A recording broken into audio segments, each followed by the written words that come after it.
আপনি কি বাজার অথবা নার্সারি থেকে চারা কিনে প্রতারিত বা ঠকতেছেন? আপনি কি চারা কিনে লাগানোর পরও ৩-৪ বছর পার হয়ে গেছে, অথচ সেই গাছে কোনো ফল বা ওইরকম গ্রোথ আসেনি?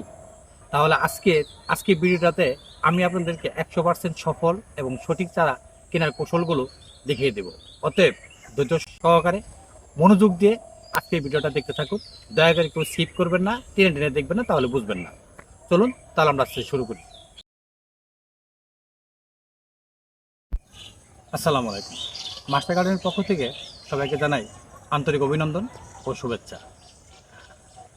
এটা এপ্রিল মাস, সামনের মাসটি হচ্ছে মে মাস থেকে শুরু করে সেপ্টেম্বর মাস পর্যন্ত আমাদের বাগানে অথবা বাড়ির আঙ্গিনায় গাছ লাগানো উপযুক্ত সময়। যদিও ভালো হয় জুন জুলাই গাছ লাগালে, তবে আমরা মে থেকে এবং সেপ্টেম্বর পর্যন্ত আমরা গাছ রোপণ করে থাকি।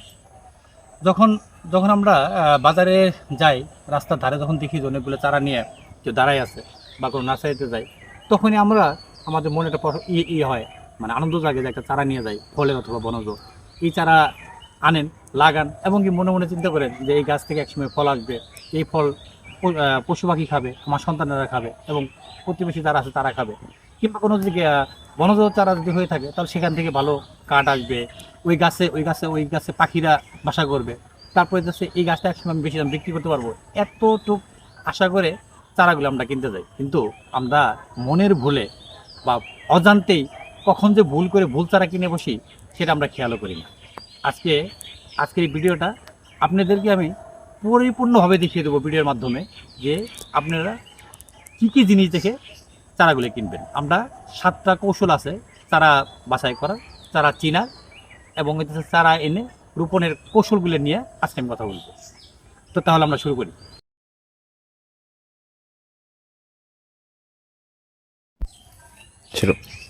চারা কেনার সময় প্রথমেই খেয়াল রাখতে হবে চারা বয়স কত। যদি আপনি ফলজ চারা কেনেন, তাহলে অবশ্যই যেন সেই চারার বয়স যেন 1 বছর হয়। আমার কাছে দেখতে পাচ্ছেন যে এই যে একটা চারা, এই চারাটার বয়স কিন্তু 1 বছর। যদি এই চারাগুলো এনে যদি লাগান, তাহলে চারা থেকে ভালো ফলন পেতে পারেন। আবার এই যে একটা চারা দেখতে পাচ্ছেন, এটা হচ্ছে মাত্র 6 মাস বয়সের। এই চারাটা যদি আপনারা কিনেন, তাহলে এখান থেকে ভালো কোনো ফল আশা করা যায় না এবং গাছটা নাও বাঁচতে পারে।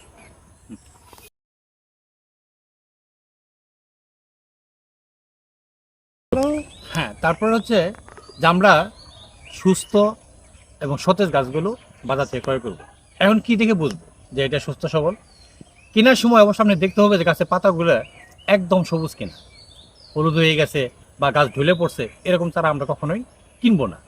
আর কেনার সময় অবশ্যই আমরা খেয়াল করব যে গাছে যেন কোনোভাবেই ঝিমুনি না থাকে এবং গাছগুলো যেন গ্রোথটা ভালো থাকে এবং গাছে যে সতেজতা আছে এবং গাছটা যে আসলে কোনো আঘাত পায় নাই নার্সারিতে উঠাবার সময়, এই বিষয়গুলি খেয়াল রেখে তারপরে আমরা ওই চারাগুলি নির্বাচন করব।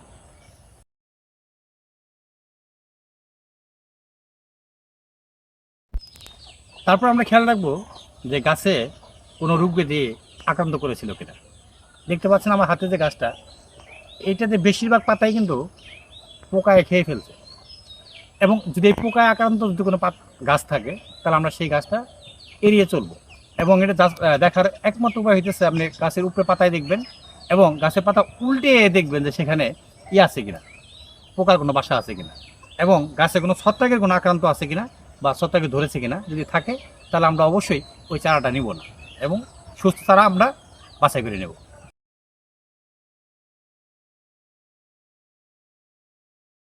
এরপর হচ্ছে আমরা গাছ কিনতে যাই, শুধু গাছের উপরে পাতা দেখি কীরকম, তারপরে হচ্ছে এরকম গোড়া সোজা আছে কিনা, স্বাস্থ্য কীরকম এটা দেখি, কিন্তু গোড়ার দিকে খেয়াল করি না।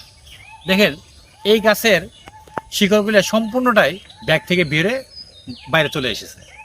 আমরা চেষ্টা করব যে এরকম ব্যাগ থেকে বা পলি ব্যাগ থেকে হোক, সেটা অন্য কোনো ব্যাগে থাকুক, সেখান থেকে বের হয়ে যাওয়া শিকড়ওয়ালা গাছ আমরা না কেনার চেষ্টা করব।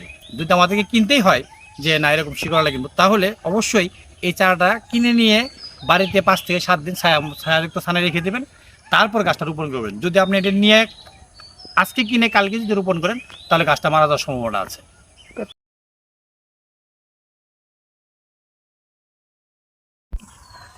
তারপর যেটা আমাদের খেয়াল রাখতে হবে যে আমরা কলমের চারা কিনতেছি নাকি বীজের চারা কিনতেছি। বীজের চারা কিনলে যদি সেটা ফলের হয়, আমি সব ফলের ব্যাপারে বলতেছি, যদি সেটা বীজের হয় তাহলে আপনাকে কিন্তু সেই গাছ থেকে ফল আস্তে আস্তে 5 থেকে 7 বছর পর্যন্ত আপনাকে উপকার করতে হবে। আর যদি আপনি কলমের চারা নেন তাহলে দেখা যাবো যে 2 থেকে 3 বছরের মাথায় আপনি পর্যাপ্ত পরিমাণে ওই গাছ থেকে পাইতেছেন, ফলন পাইতেছেন। এখন আমরা বুঝবো কি করে যেটা বীজের নাকি এটা কলমের। যদি যদি গুটি কলম হয়ে থাকে তাহলে তো গুটি কলমের থাকবে প্যাকেটের ভিতরে, তাহলে তো আমরা বুঝতে পারবো না যে এখানে গুটি কলম না কি। এর জন্য আমি আগেই বলে নিয়েছি যে আপনি অবশ্যই বিশ্বস্ত কোনো নার্সারির কাছ থেকে নেবেন, যেন আপনি যেন প্রতারিত না হন। আর যদি হয় গ্রাফটিংয়ের, তাহলে এই যে দেখেন এখানে স্পষ্টভাবে দেখা যায় যেখানে গ্রাফটিং করা আছে, এই যে এরকম দাগ থাকবে, দেখলে আপনি বুঝবেন যে এটা হচ্ছে গ্রাফটিংয়ের চারা। এখানে যদিও এখানে পলিথিন আছে, হয়তো বা আপনারা বলতে পারেন যে পলিথিন যদি না থাকে, পলিথিন না থাকলে এরকম দাগ থাকবে। এই দাগগুলি দেখে আমরা ধরে নেব যে এটা হচ্ছে গ্রাফটিংয়ের চারা এবং এটা কলমের চারা। এই চারা থেকে আমরা পাবো, ভালো ফলন পাবো।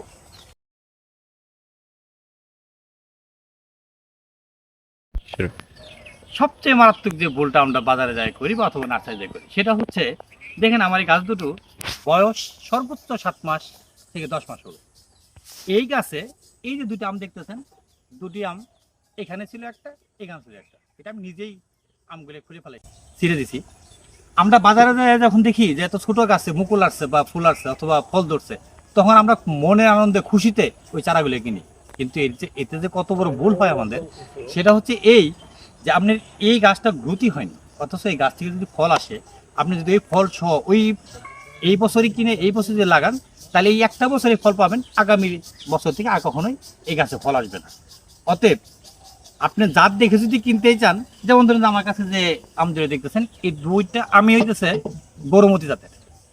গৌরমতি জাতের আম আমি এটা কিনে নিয়ে গেলাম, নিয়ে লাগাই দিলাম, তাহলে আমার কিন্তু এই বছর শুধুমাত্র গৌরমতি আমটা আমি পাবো, পরে বছর পাবো না। তাহলে আমার কি করা উচিত? আমার অবশ্যই ফুল এবং ফল আসা যে চারাগুলো আছে আমরা সেগুলো না নেওয়ার চেষ্টা করব। যদি অগ্রতা কিনতেই হয়, তাহলে কেনার পর গাছ রোপণের আগে অবশ্যই আমরা এই গাছগুলোর থেকে ফল এবং ফুল কেটে দেব, ফেলে দেব। কেননা এই গাছটা 2 বছর যদি থাকে, এর যখন গ্রোথ হবে তখন এমনিতেই আমরা 2 বছর পরে ফলনটা ভালো পাবেন।